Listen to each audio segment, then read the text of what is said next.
Oke, kita boleh apa namanya sambil ini nih meresap. Iya nih memang pandemi ini lelah, pandemi ini apa namanya membuat kita jauh gitu dari orang-orang yang kita sayang. Sebenarnya kita udah pengen banget kalau boleh nih buka masker terus ngedance, tapi sekarang dance-nya di kamar dulu aja, nunggu sampai pandeminya lebih reda sedikit ya, pandeminya bisa segera berakhir. Oke, sebelum kita ke penanggap pembicara selanjutnya, kita mungkin bisa review dulu ya peraturan selama sesi kita ke depan. Boleh di-share, Kak? Aku Lepas dede itu Wah, halo, Dede. Kak Ana, boleh di-share presentasi ininya? Oke, jadi teman-teman ini boleh apa namanya dilihat lagi peraturannya. Tadi tiket teman-teman semoga sudah dapat tiketnya ya dikirimkan via email. Maafkan ada kendala teknis, emang makanya teknis di masa digital ini. Terus masuk Zoom 30 menit sebelum acara. Lalu tiket ini berlaku sampai pukul 6 sore nanti. Lalu demi ruang aman bersama dilarang merekam dan menyebarluaskan video sesi kedua ya, terutama ya di apa namanya Magic Shop nanti. Terus ada lagi kompetisi nih teman-teman yang kemarin sudah dapat email dan sudah apa daftar dapat tiketnya, kan ada QR code-nya, jadi ada kodenya tuh nyempil kecil, itu bisa di scan, nanti dia muncul nih GIF yang adalah foto card dari BTS gitu, ada 7 GIF, 7 foto, di screenshot. Terus silakan diunggah ke Twitter dengan cerita dan kesan ikut Army Day conference hari ini, pakai tagar Army Day, dan mention ke BTS AHC Indonesia, Wings of Bangtan, Bintang Ungu 3, dan juga Pohon dari Army. Ini nanti akan ada giveaway yang diundi dari teman-teman yang sharing. Ini QR code-nya bisa ditampilin nggak, Kak? Mukaku lagi. Mukaku bukan QR code ya. Jangan di-scan, nggak keluar. Boleh di-share QR code-nya. Itu nanti teman-teman nih kayak nyoba di handphone gitu, terus kayak keluar nih GIF-nya. Tuh, di mana tuh? Tuh di pojok mana nih? Kiri bawah. Itu nanti bisa di apa namanya? Di scan gitu nanti keluar linknya. Jangan lupa di screenshot dan di posting ke sosial media untuk kesannya di Army Day Conference ini. Scan-nya gimana? Buka kamera, terus nanti di scan, nanti keluar linknya. Gitu. Oke, yang banyak nih yang udah dari apa dapat gift-nya. Boleh kalau posting sekarang, boleh banget. Nanti juga teman-teman bisa apa namanya mendapatkan giveaway ya kalau misalnya beruntung. Ya, angkat togel. Oke, kita lanjut untuk ke pembicara selanjutnya. Di pembicara ketiga ada Kak Karlina. Hai. Ini dia salah satu kuncen dari Army Day Conference. Halo, Hai Kak, sehat Kak? sehat alhamdulillah. Oke, aku kenalin dulu kali ya Kak Karlina ini siapa, karena kayaknya banyak nih seliweran di timeline untuk advokasi dan advokasi bon adik ya. Tapi Kak Karlina ini adalah seorang antropolog digital dan konsultan komunikasi digital dengan berbagai pengalaman di bidang jurnalistik, media digital, dan pembangunan berbasis masyarakat. Nah, selepas mendapatkan gelar Master Digital Antropologi dari Universitas College London, Kak Karlina ini telah menjadi pembicara di konferensi global terkait BTS seperti Beyond the Screams, How BTS Affect Our Professional Life, dan BTS and Cultural Competency in Media. Kemarin konferensinya ini juga bareng dengan beberapa panelis-panelis lain ya yang juga jurnalis global dalam konferensi Rhizome Connect.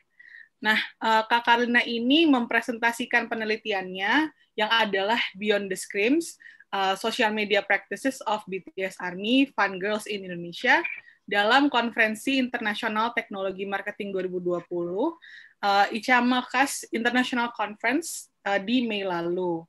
Nah, risetnya Kak Karlina ini berputaran sekitar aktivisme gitu. Jadi teman-teman nanti aktivisme tuh apa sih, atau mungkin teman-teman pengen tahu lebih lanjut dari yang Kak Karlina sampaikan, nanti akan di-share ya ke teman-teman. Nah, Kak Karlina ini seperti yang tadi ku bilang bahwa salah satu panitia dan juga inisiator dari Army Day Conference yang adalah bagian dari tim Vestapora. Nah, Kak Karlina ini dengerin BTS tuh perdana pertama kali itu di Love Yourself Her saat menjadi penulis musik untuk platform music iTunes. Tapi baru gabung jadi ARMY ini setelah Bang Bangkon 2020. Nah, kalau biasnya adalah Suga, RM, dan juga Jin. Tapi Jungkook adalah adik kelinci kesayangan. Jadi kayak tadi ku bilang ya, advokasi itu dilakukan sebagai aktivis untuk adik, tapi juga advokasbon kalau udah mulai tidak masuk akal. Oke, daripada penasaran tentang aktivisme itu apa dan apakah sebagai fandom ini kita bisa nih ambil bagian gitu dalam pergerakan sosial gitu. Ini kan banyak banget ya yang ngomongin ARMY itu punya power untuk di isu sosial, bahkan ada yang ngomongin soal isu politik gitu. Kayak, wah nih nggak nasionalis nih ARMY, bisa memperkuat Korea, melemahkan Indonesia. Nah, sebenarnya tuh kayak gitu-gitu tuh, halu-halu kayak gitu tuh juga apakah masuk gitu dalam aktivismenya ARMY. Nah, kita akan mendengarkan cerita dari Kak Alin nih, mungkin juga sharing kali ya soal Global Conference yang pernah diikuti tuh seperti apa. Silakan, Kak Alin. Terima kasih. Silakan ditayangkan slide-nya dulu. Diambil ARMY bomnya terus dijual. Oke, semua teman-teman, selamat siang. Saya Karlina Oktaviani. Saya akan menjelaskan, ini adalah salah satu presentasi saya di Conference Global BTS Interdisciplinary Conference kemarin di Global Interdisciplinary Conference 2021 di California State University Northridge. Jadi saya sering banget presentasi tentang BTS di conference globalnya, tapi saya kemarin ditegur nih sama teman-teman pelajar SMA, kenapa penelitiannya dalam bahasa Inggris terus? Karena memang buat konteks global ya, akhirnya saya juga punya inisiatif gimana kalau kita bikin konferensi ini tapi dalam bahasa Indonesia, sehingga pengetahuan-pengetahuan yang dapatkan dari ARMY Internasional bisa juga kita pelajari di sini gitu. Nah, ini adalah salah satunya yang saya presentasikan, tapi nggak semua ya, karena aslinya presentasinya lama soalnya. Jadi ini kan kita cuma punya waktu terbatas. Tapi nanti kalau kita mau belajar lagi, bisa. Jadi ini adalah break the structure atau menghancurkan struktur, belajar tentang gerakan aktivisme ARMY dalam politik global dan kekuatan cyber. Jadi ini presentasinya hanya sebagian kecil dari penelitian saya keseluruhannya. Jadi penelitiannya aslinya untuk ARMY di Amerika Serikat dan juga di Indonesia.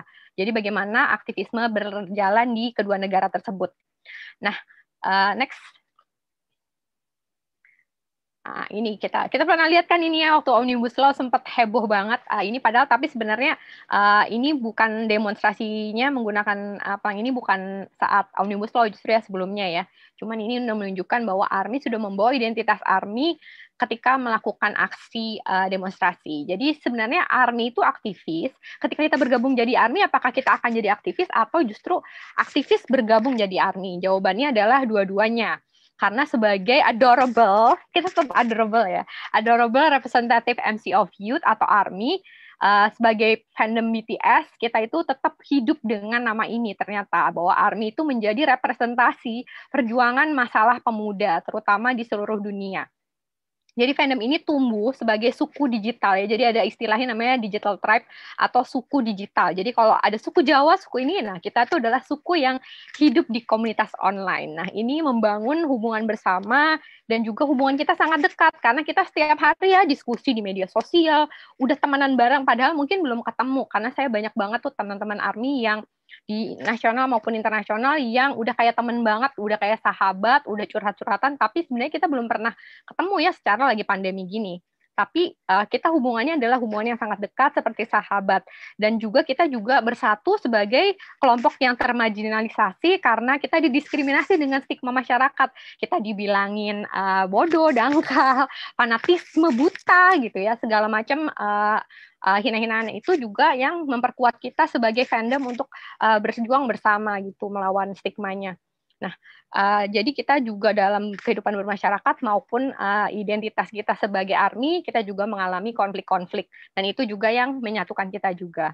Jadi ada juga ARMY yang memutuskan, misalnya ARMY yang aktivis untuk memutuskan memisahkan akun fans untuk keamanan berekspresi di ruang digital. Jadi mereka mau bergabung dengan fandom dengan lebih nyaman dan tidak mau membawa identitas pribadinya.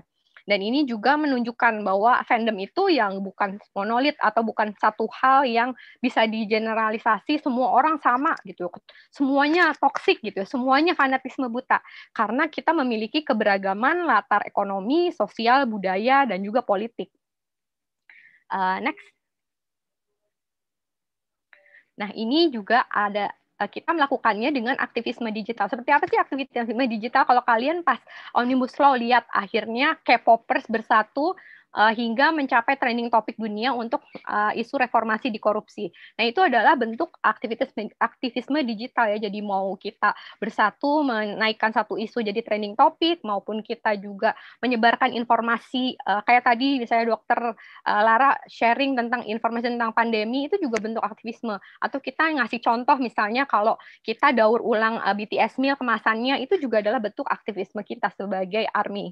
Jadi ini adalah penguatan aktivisme digital yang paling penting kita lakukan terutama sebagai pemersatu ketika kita mau mencapai sesuatu saat pandemi ini. Jadi pencapaian trending topics Omnibus Law itu juga dibantu bahkan oleh International ARMY. Jadi ARMY internasional bahkan membantu menyebarluaskan pentingnya isu ini.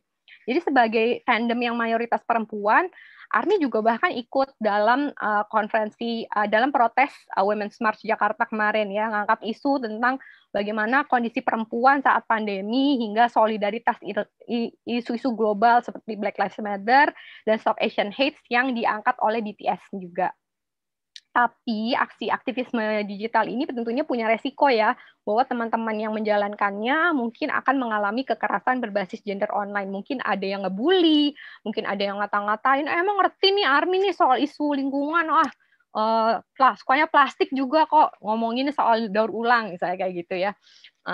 Hinaan-hinaan seperti itu juga adalah bentuk kekerasan berbasis gender online tadi, karena dia tahu kita perempuan, fandom mayoritasnya, jadi apapun yang kita suka juga akan dikerdilkan atau dianggap dangkal.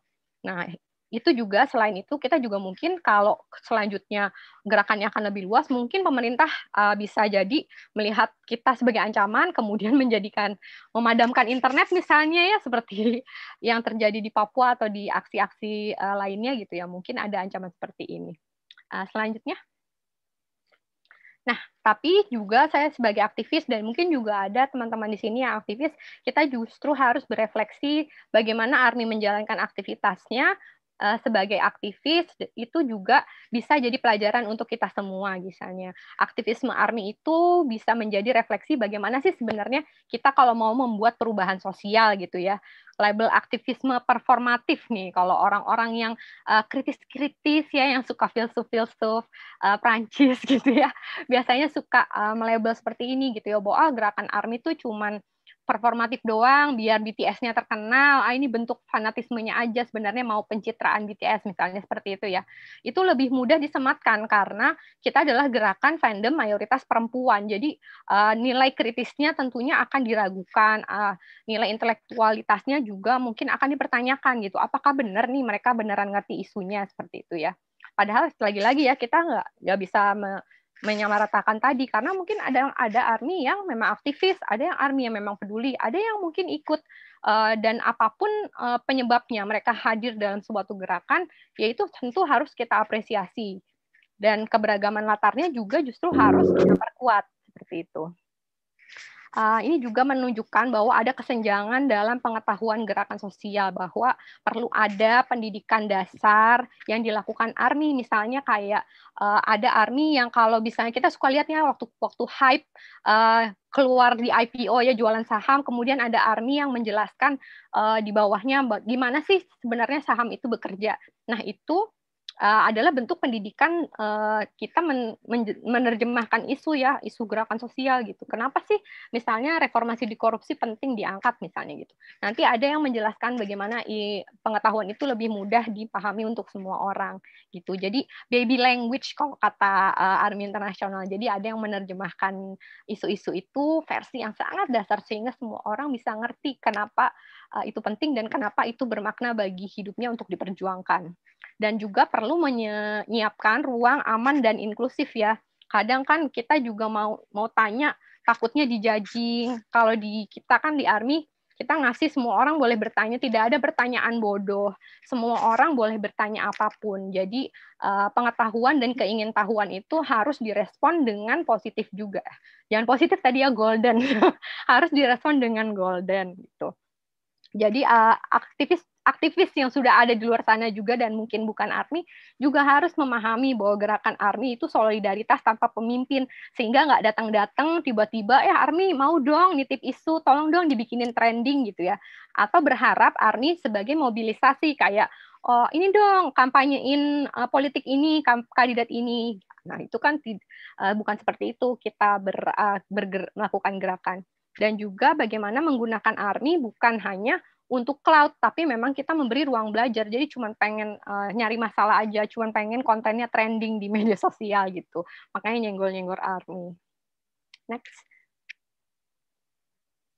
Ya, next.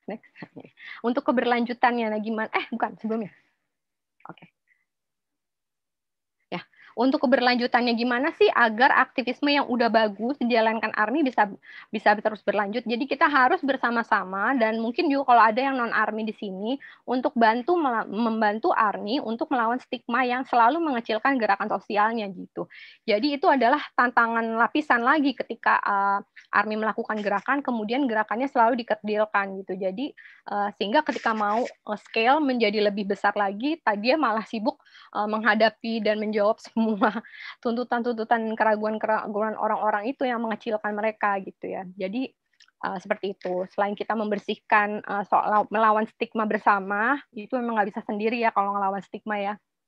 Kemudian kita juga perbanyak konten, menerjemahkan konten aktivisme global, kemudian diambil dari perspektif lokal. Misalnya kayak ketika ada BTS ngebahas Black Lives Matter, kita coba bawa ke Indonesianya gimana nih? Berarti kan di sini adanya Papua.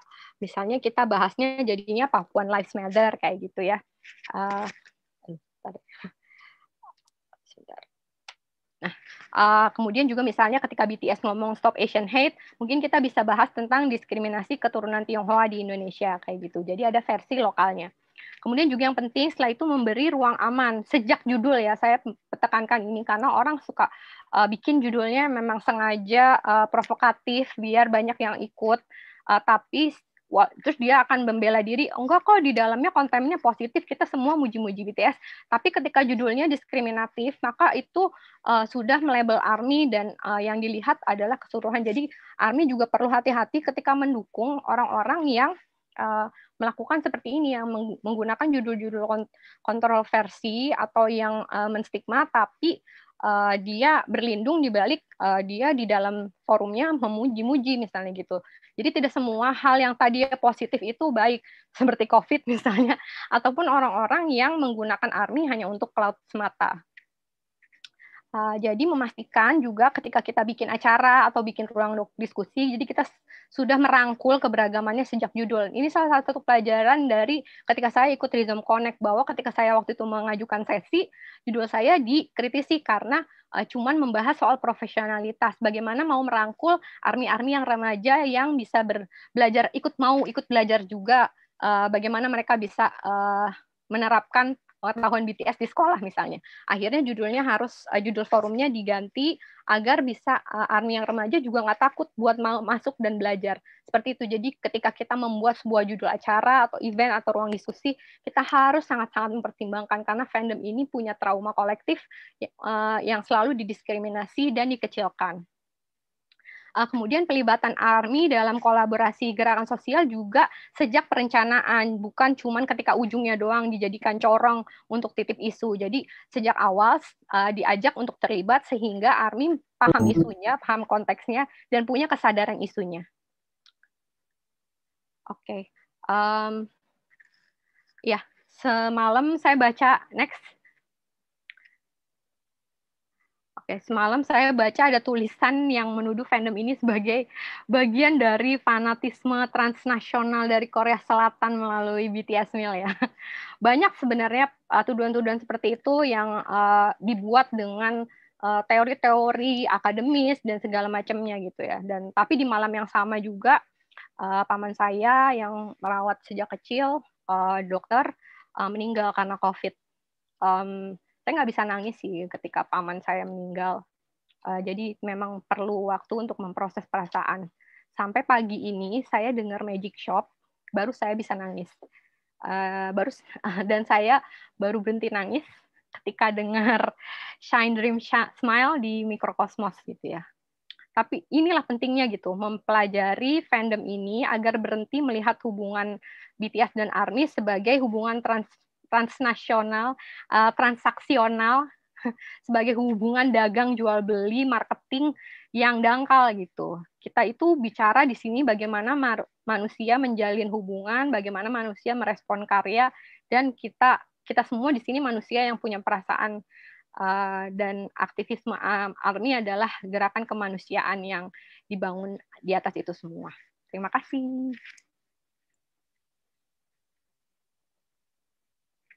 Wah, rambutku. Terima kasih banyak Kak Ali sudah cerita, turut berduka ya Kak atas kehilangan keluarganya. Semoga Kak Ali diberi kekuatan dan juga bisa melewati masa berduka ini dengan baik ya.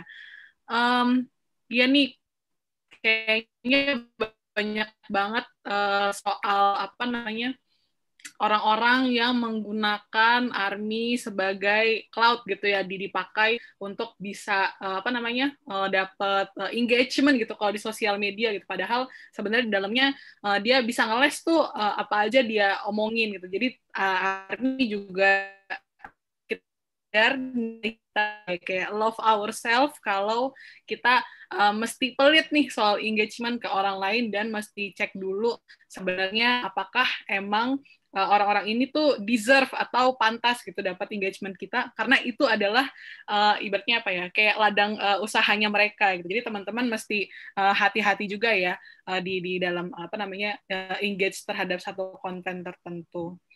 Oke, terima kasih banyak Kak Alin. Stay golden ya Kak.